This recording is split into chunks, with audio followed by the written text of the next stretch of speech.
Hello जय भीम।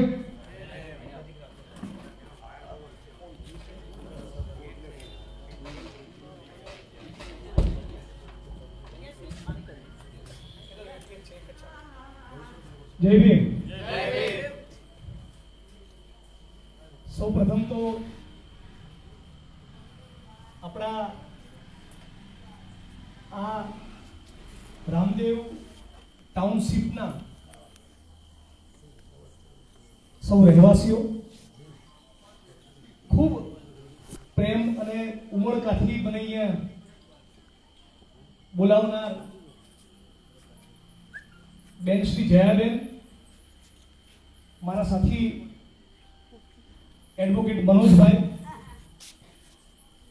સંગઠન રાષ્ટ્રીય દલિત અધિકાર મંચના મારા જૂના સાથી સંખેશ્વરના મિત્રો, રતિલાલભાઈ વડગામથી વડગામમાં ધારાસભ્ય તરીકે મારા પર્સનલ આસિસ્ટન્ટની ભૂમિકા અદા કરનારા સતીશભાઈ વણસોલા, હરગોનભાઈ મકવાણા, અમદાવાદથી દીક્ષિતભાઈ, કાકોસીના મારા વિજયભાઈ અને આ તમામ જે પણ અહીંયા મંચ ઉપર અને સામે ઓડિયન્સમાં ઉપસ્થિત છે એવી મારી બહેનો, માતાઓ, વડીલો અને યુવાનો, આપ સૌને ક્રાંતિકારી જય ભીમ અને ઇન્કલાબ જિંદાબાદ પેશ કરું છું।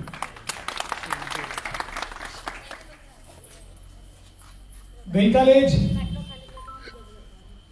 આપણે 75મો સ્વાતંત્ર્ય દિવસ ઉજવ્યો અને મારો એક જગ્યાએ ફેસબુક લાઈવ હતું। રાષ્ટ્રીય સ્તર ઉપર ઘણા બધા પત્રકારો, કર્મશીલો, આગેવાનો, પોલિટિકલ પાર્ટીના મિત્રો, અનેક લોકો, બુદ્ધિજીવીઓ બધા જોવાના હતા। હું બેઠો બેઠો વિચાર કરતો ગઈકાલે 75મા આપણા સ્વતંત્રતા દિવસ નિમિત્તે લાલ કિલ્લાની પ્રાચીર ઉપર જે માણસે તિરંગો લહેરાવ્યો આ દેશના માનનીય કહેવાય, માનનીય પ્રધાનમંત્રી નરેન્દ્રભાઈ મોદીએ એમની મૂળ વિચારધારા શું છે? હું વિચારતો હતો કે આનાથી મોટી ટ્રેજેડી કે કરુણાંતિકા શું હોય જે આરએસએસના લોકોએ 6 દાયકા સુધી આપણા રાષ્ટ્રધ્વજને સન્માન આપ્યું નથી। જેમની વિચારધારામાં માનનારા સાવરકર લેખિતમાં કહી ચૂક્યા છે કે અમારે મનુસ્મૃતિ જોઈએ, ડોક્ટર આંબેડકરનું બંધારણ નહીં।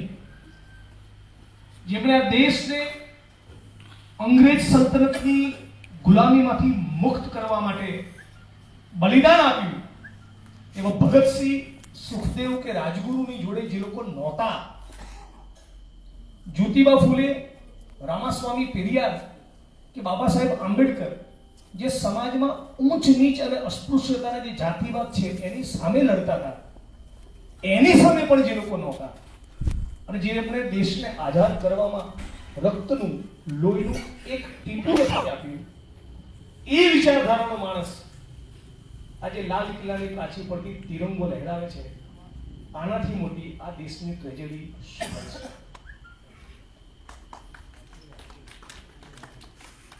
મને બરાબર તમારી વચ્ચે આ વાત એવા આશયથી અહીંયા બેઠેલી દરેક બેન અને માતા, અહીંયા બેઠેલા દરેક વડીલ અને યુવાન પોતાના હૃદયની તકતી પર આ વાતને તમે અંકિત કરી। જે લોકો ડોક્ટર બાબા સાહેબ આંબેડકરના બંધારણના બદલે સ્પષ્ટપણે કહી ચૂક્યા હવે તમારે મનુસ્મૃતિનું શાસન જોઈએ, એનાથી મોટી ભારત ભૂમિ સાથે કોઈ ગદ્દારી નથી।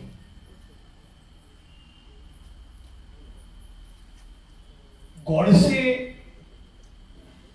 ગાંધીની હત્યા કરી, ગાંધીજીની હત્યા પછી આ આરએસએસ નામની સંસ્થાઓ પર, સંગઠનો પર સરદાર વલ્લભભાઈ પટેલે બેન મૂક્યો અને કઈ શરતોને આધીન બેન હટાવ્યો, જ્યારે બી હટાવ્યો ત્યારે એવી શરત કરેલી કે તમારે આરએસએસ ના લોકોએ રાષ્ટ્રધ્વજનું, તિરંગાનું સન્માન કરવું પડશે. નાગપુરમાં જેમની દુકાન ચાલે છે આ નારંગીઓની, ત્યાં રાષ્ટ્રધ્વજ નતો લહેરાવતા, ભગવો લહેરાવતા.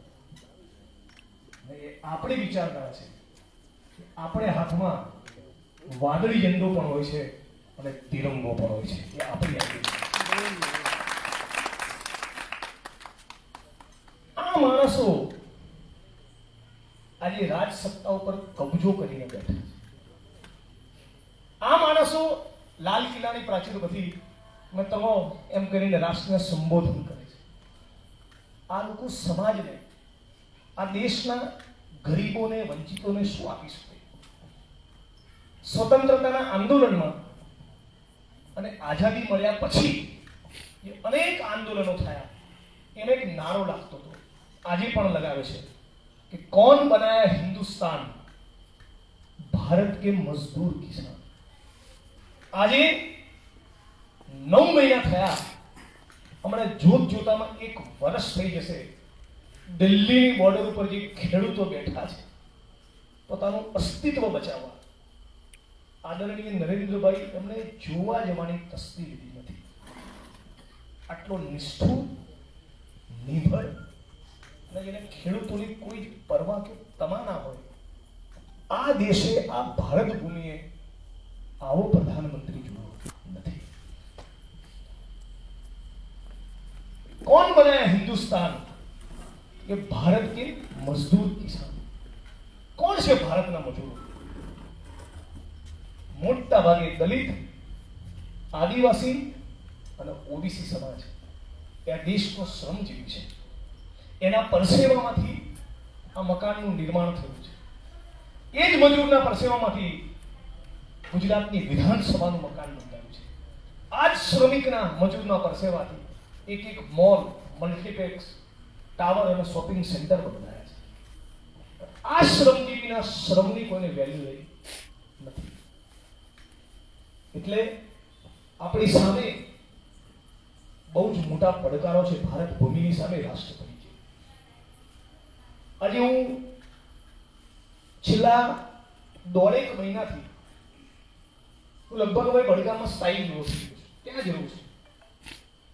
હું તો સતીશભાઈ છેલ્લા 1.5 મહિના દરમિયાન જે ગામોમાં ફર્યા, મને કોન્સ્ટન્ટ સતત એ સવાલ મારા મનમાં આવ્યા કરે છે કે દૂધ મોંઘું, શાકભાજી આટલા મોંઘા, કરિયાણું મોંઘું, ગેસનો સિલિન્ડર ના પોસાય, તેલનો ડબ્બો મોંઘો, પેટ્રોલ અને ડીઝલ મોંઘા, શાળાની ફી મોંઘી અને હોસ્પિટલમાં જઈએ તો સારવાર આપણને પોસાય. આ પ્રચંડ મોંઘવારીની અંદર આ છેલ્લામાં છેલ્લો દલિત કે આદિવાસી કે દેવી પૂજક કે રાવણ કે ભીલ કઈ રીતે જીવતો હશે? આ ભયંકર વિકરાળ જે પરિસ્થિતિનું નિર્માણ થયું એની સામે આપણે કઈ રીતે લડીશું? આ પરિસ્થિતિમાંથી કઈ રીતે બહાર આવીશું? આ તો અહીંયા આ જે સોસાયટી છે અને અમદાવાદમાં હું જે સોસાયટીમાં રહું છું, મારું મકાન છે, ઘર મારું પોતાનું, ત્યાં આવા 2-2 માળના મકાનો છે. આખું ભારત આવું નથી. દેશનો દલિત, આદિવાસી અને ઓબીસી એ આવા 2 માળના મકાનમાં રહેતો નથી. આ આખો વર્ગ કઈ પરિસ્થિતિમાં જીવે છે? હું થરથરી ઉઠું છું, કાંપી ઉઠું છું જ્યારે વિચાર કરું છું. અમને ખબર છે કઈ રીતે જીવે છે. સાહેબ, ભારતના અડધો લોકો, અડધો આ દેશ સવારે બ્રેકફાસ્ટમાં, નાસ્તામાં પોતાના બાળકને એક કેળું અને દૂધનો એક પ્યાલો ના આપી શકે. એણે પોતાના પરિવાર માટે જે સવારે નાસ્તો, ઉત્તર ગુજરાતની ભાષામાં શિરામણ કહીએ, બપોરનું જમવાનું અને સાંજનું ભોજન, આ 3માંથી એક વસ્તુ એને ઓછી કરી દીધી છે. અને એ રીતે ભારત અત્યારે દાણા કાઢી રહ્યું છે. કોન્સ્ટેબલ થી લઈને એસપી સુધી અને કારકુન થી લઈને કલેક્ટર સુધી, સરપંચ થી લઈને મંત્રી સુધી છેલ્લા 4 મહિના પહેલા 3 મહિના પહેલા આપણે બધાના મોઢે બે શબ્દો હતા કે ગમે તે કરો હોસ્પિટલ में ખાટલો પડી જશે, તમે કહો એટલા પૈસા આપીએ, ઓક્સિજનની બોટલ અપાઈ દો, જીગ્નેશભાઈ ક્યાંથી વેન્ટિલેટરની વ્યવસ્થા કરો, પેલો માણસ મારો પાડોશી નહીં બચે, સિવિલમાં લઈ જાઓ, વીએસમાં લઈ જાઓ, સરકારી દવાખાનામાં લઈ જાઓ, ત્યાં ના હોય ત્યાં પ્રાઇવેટમાં લઈ જાઓ, હોટલમાં કેટલા પૈસા આપવા તૈયાર છે, બચાવો મારા માણસને. આખું ભારત ધંધે લાગી ગયું, આખો દેશ. નામ પૂછો એ માણસના મોં ઉપર બે શબ્દો હતા કે હોસ્પિટલમાં ખાટલો અપાવો અને ઓક્સિજન અપાવો. અને આટલી બેશરમ સરકાર છે કે દેશની સંસદમાં ઓન રેકોર્ડ એવું કીધું કે ઓક્સિજનના અભાવે એક માણસ મર્યો નથી. झूठनी चरम सीमानी ऊपर कोई હોય તે નરેન્દ્ર મોદી છે.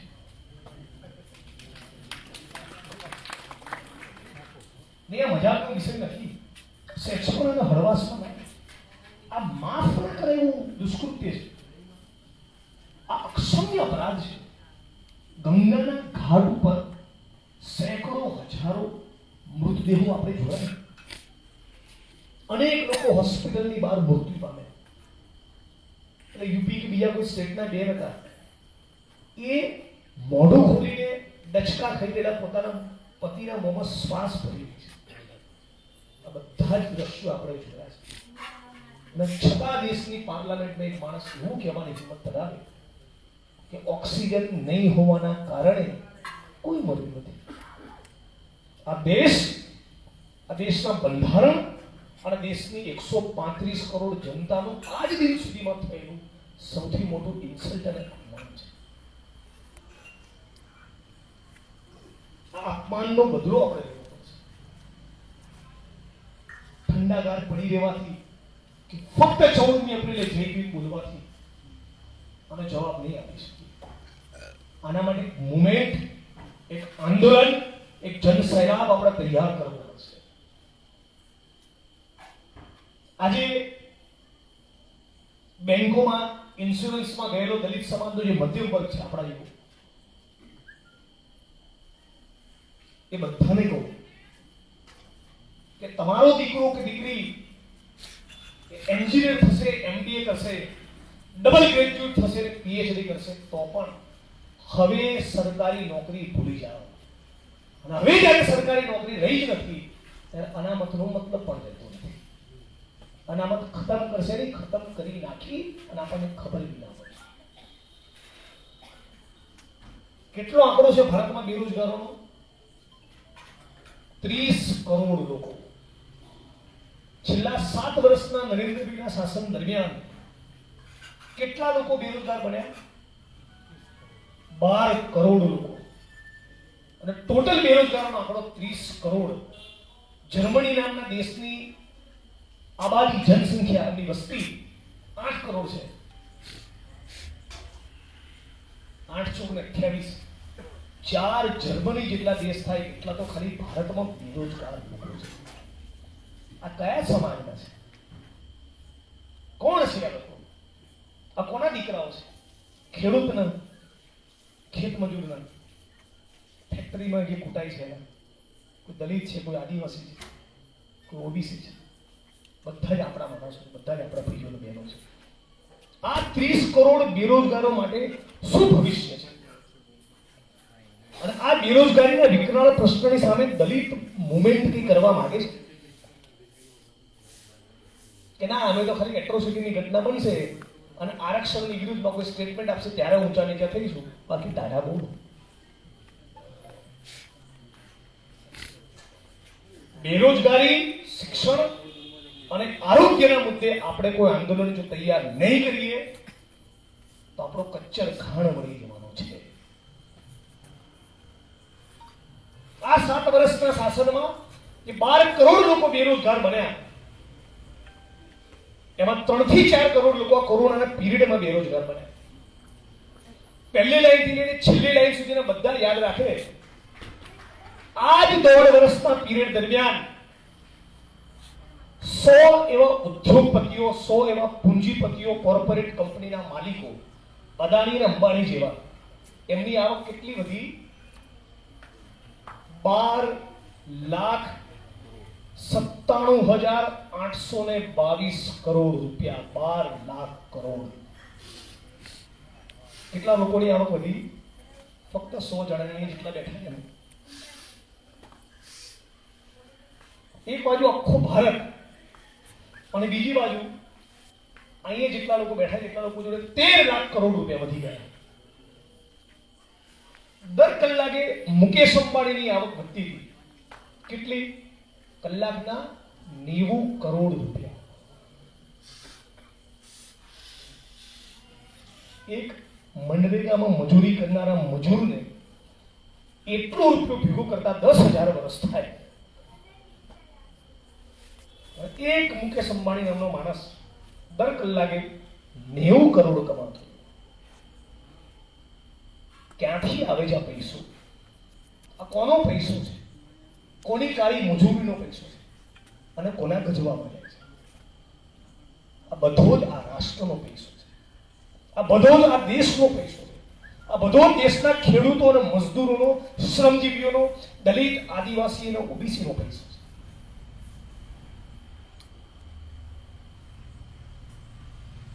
આખા પાટણની અંદર એક પણ સીએસસી, પીએસસી કે સરકારી દવાખાનામાં એમઆરઆઈ અને સીટી સ્કેનનું મશીન નથી. આખા પાટણના જિલ્લામાં આ જ પરિસ્થિતિ આખા બનાસકાંઠાની, આ જ પરિસ્થિતિ મહેસાણાની, આ જ પરિસ્થિતિ આખા ગુજરાત. બનાસકાંઠા જિલ્લામાં અમારા 30 લાખ લોકોની વચ્ચે એક એમઆરઆઈ અને સીટી સ્કેનનું મશીન નથી. પણ નવી પાર્લામેન્ટ બનાવવા માટેનું બજેટ છે. કેટલા? 24 કરોડ નહીં, 240 કરોડ નહીં, 2400 કરોડ નહીં, 24,000 કરોડ. કેટલા ધૂર્ત લોકો આપણા માથે બેઠા છે અને એમના અંધભક્તોને કશું જ સમજવું નથી. અને એમની અંધભક્તિના કારણે આખા દેશની પત્તલ ફૂટી ગઈ છે.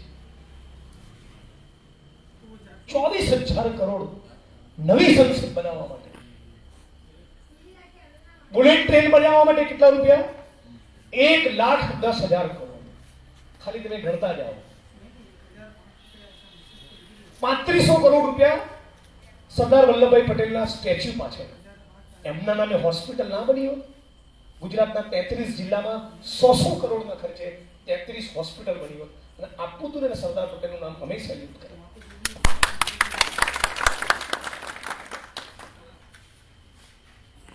$119 લોકો જોડે 36 લાખ કરોડ રૂપિયા ભેગા થયા છે. અને ભારત સરકારનું બજેટ કેટલું? કે 35 લાખ કરોડ. આખા 135 કરોડ લોકો માટે, આ દેશ માટે બજેટમાં જેટલું રૂપિયો છે 35 લાખ કરોડ, એટલા જ 35 લાખ કરોડ બીજા 130 જણા જોડે પડ્યા છે. એટલે 135 કરોડ એક બાજુ અને 135 લોકો એક બાજુ. આ કોની લૂંટ ચાલી? આ લૂંટ સિવાય દેશમાં કઈ છે? પેટ્રોલ અને ડીઝલની એક્સાઇઝ ડ્યુટી વધારી 47%. અને એના કારણે ભારત સરકારની તિજોરીમાં આ લોકોને લૂંટીને પેટ્રોલ ડીઝલનો ભાવ વધારીને આખા દેશને જે લૂંટ્યો છે, ચૂસ્યો છે, એના કારણે ભારત સરકારની તિજોરીમાં આ કેટલા? 3,40,000 કરોડ. અને છતાં એર ઇન્ડિયા તો કે વેચી મારો, બીએસએનએલ વેચી મારો, ભારતીય રેલવે વેચી મારો, જેટલા બી પબ્લિક સેક્ટરના યુનિટ છે એવી 100 સરકારી કંપનીઓને વેચી મારવા માંગે છે. કેટલામાં? 2.5 લાખ કરોડમાં. અને મૂળ એની કિંમત છે 200 કરોડ રૂપિયા. 200 લાખ કરોડ.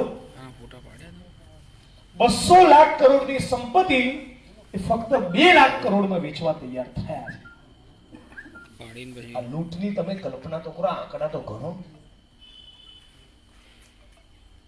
3500 કરોડ સ્ટેચ્યુના, 24,000 કરોડ નવી સંસદના, 1,10,000 કરોડ બુલેટ ટ્રેનના, 119 લોકો જોડે પડેલા 36 લાખ કરોડ પેટ્રોલ ડીઝલમાંથી ભાવ વધારાના કારણે સરકારની તિજોરીમાં આવેલા 3.4 લાખ કરોડ આ રૂપિયા તો જુઓ. અને બીજી બાજુ કોરોનાના પીરિયડમાં 24% ભારત એવું હતું જેની મહિનાની આવક હતી 3000 રૂપિયા, રોજના ખરીદ 100 માંથી 40 બાળકો નરેન્દ્રભાઈ જ્યારે ગુજરાતના સીએમ હતા ત્યારે કુપોષિત હતા. આજે પીએમ બન્યા એ જ ગુજરાતની અંદર 100 માંથી 40 બાળકો આજે પણ કુપોષિત છે. તો આ જે આખા ભારતમાં, ગુજરાતમાં, દેશમાં જે લૂંટ ચાલી છે અદાણી અને અંબાણી દ્વારા, મોટા મોટા ઉદ્યોગપતિઓ દ્વારા, એમની ચાપલુસી કરનારા લોકો જેમને સ્વતંત્રતાના આંદોલનમાં કોઈ ભાગ ના ભજવ્યો, દેશ માટે લોહીનું એક ટીપું ના આપ્યું, એ જ લોકો હવે દેશને લૂંટે છે અને તમને ને મને શીખવાડે છે કે રાષ્ટ્રવાદ એટલે શું. આ મહાપાખંડીઓને સત્તા ઉપરથી ઉતારવા પડશે અને એ ફક્ત વોટ આપવાથી નહીં થાય. અખિલ ભારતના 21 કરોડ દલિતોએ બેઠા થવું પડશે. ભારતની તમામ જ્ઞાતિ અને ધર્મની બહેનોએ ભેગા થવું પડશે. સમગ્ર દેશના આદિવાસી અને ઓબીસી સમાજે બેઠા થવું પડશે. આ 30 કરોડ બેરોજગારોએ એક મંચ ઉપર આવવું પડશે. તમામ આઉટસોર્સિંગ, ફિક્સ પગાર અને કોન્ટ્રાક્ટના કર્મચારીઓએ લડવું પડશે. અને એટલા માટે જ આંબેડકર કહેતા ગયા, શિક્ષિત બનો, સંગઠિત બનો અને સંઘર્ષ કરો. જો સંઘર્ષ નહીં કરીએ તો આ લૂંટ રોકાવાની નથી. આદિવાસી, દલિત, બહેનો, માઇનોરિટી પર અત્યાચાર વધવાના છે, ઘટવાના નથી. એટલા માટે જ ધારાસભ્ય બન્યાના 4 વર્ષ બાદ પણ એ જ છું તમારા માટે જે 4 વર્ષ પહેલા તો 4 વર્ષ પછી મળજો. આ જિગ્નેશ મેવાણી આવો નવો હશે. કેમ કે સંઘર્ષ વગર, આંદોલન વગર, લડત વગર, મુવમેન્ટ વગર આ જગતના ગરીબોને કશું જ પ્રાપ્ત થયું નથી અને થવાનું નથી. આ પથ્થરની દિવાલમાં લખી રાખજો. હવે સવાલ છે કે આ પરિસ્થિતિમાંથી આપણે રસ્તો કાઢવો છે કે કેમ, કે પછી આપણે સુખી છીએ ખાલી 14મી એપ્રિલ ઉજવીને? આપણે નક્કી કરવાનું છે. બહુ સહેલું છે ને. વાદળી રંગનું કુર્તું પહેરી કાં તો સફેદ કુર્તા પર વાદળી ખેસ લટકાઈ જય જય જય જય જય ભીમ કરતા 100-200 બાઈક યુવાનો અને જેને ચૂંટણીઓમાં ટિકિટ જોઈએ છે જબ્બાદારીઓ એકાદું બાબા સાહેબનું સરસ સ્ટેચ્યુ ગોતવી માળા અર્પણ કરી દે, દાડો ભરાઈ ગયો 14મી એપ્રિલનો. આનાથી કોઈ ક્રાંતિ થશે? આનાથી કોઈ પરિવર્તન આવશે? આનાથી કોઈ બદલાવ આવશે? તો 14મી એપ્રિલ તો ઉજવો જ, પણ બાકીના 364 દિવસ બાબા સાહેબે કીધું પ્રમાણે સંઘર્ષ કરતા પણ આપણે શીખવું પડશે. અને એ સંઘર્ષ કરવાની તૈયારી સાથે જ રાષ્ટ્રીય દલિત અધિકાર મંચ નામના એક સંગઠનની આપણે સ્થાપના કરી છે. અને સંગઠનની એક જ વિચારધારા છે, સમાજમાં જે ઊંચ અને નીચનો ખ્યાલ પ્રવર્તે છે એ ખતમ થઈ જાય. We all are equals. આપણે સૌ સમાન છીએ. આ પૃથ્વી પરનો દરેક સ્ત્રી અને પુરુષ એ કોઈ કોઈનાથી ઊંચો નથી, કોઈ કોઈનાથી નીચો નથી. આ સંગઠનની વિચારધારા છે. જેટલા પણ મનુષ્ય છે એમાંથી કોઈએ બીજા મનુષ્યનું શોષણ કરવાનો અધિકાર નથી. આ આપણી વિચારધારા છે. આ એ વિચારધારા છે જે શહીદ આઝમ ભગતસિંહની હતી, જ્યોતિબા ફૂલેની હતી, રામાસ્વામી પેરિયારની હતી અને ડોક્ટર ભીમરાવ બાબા સાહેબ આંબેડકરની હતી. અને એટલે જ નારો લગાવીએ છીએ કે નए समाज के वास्ते भगत सिंह और अंबेडकर के रास्ते.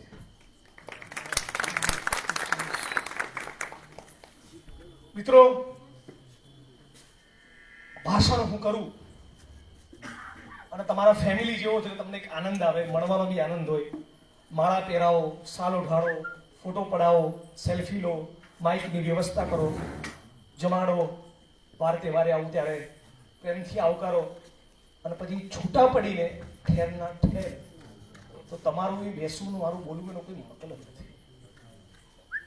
જો સાથે મળીને આપણે સંગઠિત થઈ ગઈ કરવા માંગતા હોય તો એનો કંઈક મતલબ છે. એટલે ટૂંકી અને ટચ એટલી વાત કરું કે રાત ટૂંકી વેશ ઝાઝા છે, સમય બહુ બચ્યો નથી. 1925માં જે આરએસએસ નામના સંગઠનની સ્થાપના થઈ એ હમણાં એના 100 વર્ષ પૂરા થાય એટલે ભારતે એના ઇતિહાસમાં ના જોયો હોય એટલો ઉત્પાત મચાવવાની તૈયારીમાં છે. દિલ્હીની સડકોમાં ખુલ્લેઆમ બોલ્યા એ ચોક્કસ ધર્મના લોકોને કે કાપી જ નાખવા જોઈએ. એ તમારા અને મારા વિશે પણ બોલશે. આમના લોહીમાં ગદ્દારી સિવાય કંઈ નથી. આપણે ભગતસિંહ સાથે ગદ્દારી કરી છે, સરદાર પટેલ સાથે ગદ્દારી કરી છે, અને આઝાદ હિન્દ ફૌજની સ્થાપના કરનારા સુભાષચંદ્ર બોઝ સાથે ગદ્દારી કરી છે. આ ગદ્દારોની સામે આપણે જો એક ના થયા અને ફક્ત દલિત સમાજ નહીં, સમગ્ર ઓબીસી સમાજ, સમગ્ર ગુજરાત, સમગ્ર ભારતના વંચિતો અને શોષિતો એક ના થયા તો આપણી પથારી ફરી જવાની છે. આપણે કોઈ નહીં બચીએ. આ શબ્દોને આજની તારીખ, આજનો સમય નોંધી લેજો. પૂરેપૂરી જવાબદારી અને ગંભીરતા સાથે કહું છું. ટેક ઇટ વેરી સિરિયસલી અને ખૂબ ગંભીરતાથી લેજો. આ એમના બાપના ના થાય એવા લોકો છે. એટલે આપણે સૌ ગોળ, પરગણું, પેટાજ્ઞાતિ, ધર્મ આ બધાના કુંડાળા તોડી બંધારણમાં માનનારા ભારતીય નાગરિક બની જઈએ. આના સિવાય કશું જ આપણને બચાવશે નહીં. જે લૂંટનારા છે કોર્પોરેટ કંપનીઓના માલિકો એ એક બાજુ થઈ જાય અને 130 કરોડ જનતા નાત જાત ધર્મ કોમ ભૂલી બીજી બાજુ થઈ જાય, પછી જે સંઘર્ષ થાય એમાંથી બાબા સાહેબના આંબેડકરનું બંધારણ બચશે અને એમાંથી આ મનુસ્મૃતિમાં માનનારા લોકોનો સફાયો થશે. એટલે આટલું કહીને મારી વાત પૂરી કરું. અને વન વે ટ્રાફિક સારો નહીં. તમારામાંથી પણ થોડાક યુવાનો, વડીલો, બહેનો, માતાઓ, તમારા મનમાં જે પણ પ્રશ્ન હોય, હું તમારા ફેમિલી જેવો છું, તમારા દીકરા જેવો છું, ભાઈ જેવો છું, જે પણ તમારા મનમાં પ્રશ્ન હોય, સવાલ હોય, કંઈ પૂછવું હોય, જાણવું હોય, સમજવું હોય, ટીકા ટિપ્પણી કરવી હોય, મને બે ચાર ચોપડાવી હોય, બધા માટેની સંપૂર્ણ છૂટ છે. તો આપણે એક પ્રશ્નોત્તરી કાળ જેવો પ્રશ્નોત્તરીનો એક દોર કરીએ અને એક આપલે થાય વિચારની, તો મને લાગે છે કે આખી વાતનો મતલબ છે. અને છેલ્લે એટલું કહીને મારી વાત પૂરી કરું પ્રશ્નોત્તરીમાં જતા પહેલા કે આપણી વચ્ચે જે ઇન્દુબેન છે, આદરણીય ભાનુભાઈ વણકર જે આપણી વચ્ચે નથી રહ્યા. એ ભાનુભાઈ વણકર પોતાની માલિકીની જમીન માટે નહીં, કોઈ ત્રીજા વ્યક્તિને, કોઈ ત્રાહિત વ્યક્તિનો હક અને અધિકાર મળે એના માટે એમણે બલિદાન આપેલું. ઉનાની ઘટના બની ત્યારથી અત્યાર સુધી મેં અને રાષ્ટ્રીય દલિત અધિકાર મંચની ટીમે જે 3000 વીઘાથી વધારે જમીનોનો જે કબજો સોંપ્યો, આ જે કામ છે એ હું ભાનુભાઈની સ્મૃતિ અને ઇન્દુબેનના ચરણોને અર્પણ કરું છું. મિત્રો, આપણે પ્રશ્નોત્તરી, તમારા મનમાં કંઈ પણ સવાલ હોય તો જરા વન વે ટ્રાફિક ના થાય અને આ લડત, આ આંદોલન, આ વિચાર, આ મિશનને આપણે ક્યાં લઈ જવું છે એની થોડીક ખુલીને ચર્ચા કરીએ એવી મારી ભાવના છે. મારી ભાવના સાથે તમે સુખ મિલાવો એવી આશા. ગતિલાલભાઈ બોલો કંઈ.